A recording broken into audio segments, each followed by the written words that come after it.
আসসালামু আলাইকুম সবাইকে। আশা করি সবাই ভালো আছেন। আমিও আলহামদুলিল্লাহ ভালো আছি। আজকে এলাম বিফ কাঠি কাবাব বানানোর ভিডিও নিয়ে। লাস্ট কুকিং ভ্লগে নিজে নিজেই প্যানকেক বানাতে গিয়ে একটা ডিজাস্টার হয়ে গেছিল, আর প্যানকেক আর বানানোই হয় নাই। তাই এবার আর আমি কোনো রিস্কই নিইনি। এবার বিফ কাঠি কাবাব বানানোর জন্য যা যা প্রয়োজন, যতটুকু প্রয়োজন সব আম্মু ঠিক করে দিয়েছে। প্রথমেই গরুর মাংস ছোট করে কেটে এরপর ব্লেন্ড করে নিয়েছি। তারপর পেঁয়াজ কাঁচামরিচ দিয়ে ওগুলোও ব্লেন্ড করে নিই। মাংসের কিমাতে সয়া সস, আদা রসুন বাটা, এরপর ব্লেন্ডেড পেঁয়াজ আর কাঁচামরিচের পেস্ট, এরপর হলুদ গুঁড়া, মরিচ গুঁড়া, গোলমরিচের গুঁড়া, জিরা গুঁড়া, লবণ, এরপর ডিম, কর্নফ্লাওয়ার। কর্নফ্লাওয়ারটা মূলত কাবাবটা বাইন্ডিংয়ের জন্য দেওয়া হয়েছে। এরপর একটু ভিনেগারও দেওয়া হয়েছিল। আসলে ভিডিওটা করা হয়েছিল ঈদের পরই। অনেকদিন পর এডিট করতে বসে আমি ভুলেই গেছি কী কী উপকরণ দেওয়া হয়েছে এক্স্যাক্টলি। ভিডিও করতে এত আলসেমি লাগে, তার চেয়ে বেশি আলসেমি লাগে ভিডিও এডিট করতে। তাই আমার রেগুলার পেজে অ্যাক্টিভে থাকা হয় না। সবগুলো ইনগ্রেডিয়েন্টস দেওয়ার পর একসাথে ভালোভাবে মাখিয়ে নিয়ে এরপর উপরে ডিম দিয়েছিলাম। ডিম দিয়ে ওটাকেও ভালোভাবে মাখিয়ে এরপর কর্নফ্লাওয়ার, আর অনেকে আবার আলুও দেয়, এটা আম্মু বলেছে।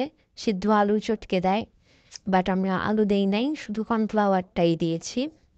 কর্নফ্লাওয়ার দেওয়ার পর এবার লাস্ট টাইমের মতো ভালোভাবে মিক্স করে নিলাম। তারপর ছোট স্টিকে, চাইলে বড় স্টিকেও দেওয়া যায়, বাট ছোট স্টিকে দিয়েছিলাম। ছোট স্টিকে সুন্দর করে ঢুকিয়ে ললিপপ স্টাইলের করেছি। ললিপপ স্টিকগুলো আম্মু তৈরি করে দিয়েছিল। আমি যতবারই করতে চাচ্ছিলাম, বিফগুলো কাঠিতে লাগছিল না, বারবার খুলে যাচ্ছিল, তাই আম্মু করে দিল। এরপর প্যানের মধ্যে অল্প পরিমাণে তেল গরম করে একটা একটা করে ওটা দিয়ে দিলাম। কাবাবগুলো একটা একটা করে প্যানে দিয়ে এরপর ঢেকে দিয়েছিলাম ঢাকনা দিয়ে, যাতে ভালোভাবে সেদ্ধ হয়। আর লো ফ্লেমে দিয়েছিলাম। এরপর কিছুক্ষণ পর তুলে দেখলাম এক সাইড মোটামুটি হয়ে গেছে, তাই কাবাবগুলো এবার উল্টে দিলাম। যখন প্রথমটা উল্টালাম তখন দেখলাম কালারটা বেশ সুন্দর লাগছে দেখতে, তাই বাকি সবগুলো উল্টে দিলাম। আর এইবার আর ঢেকে দেইনি। এবার আস্তে আস্তে অপোজিট সাইড হয়ে আসছে, আর এই ফাঁকে আমি একটু জুম করে ক্লিপস নিয়ে নিলাম। দেখতে এত সুন্দর লাগছিল।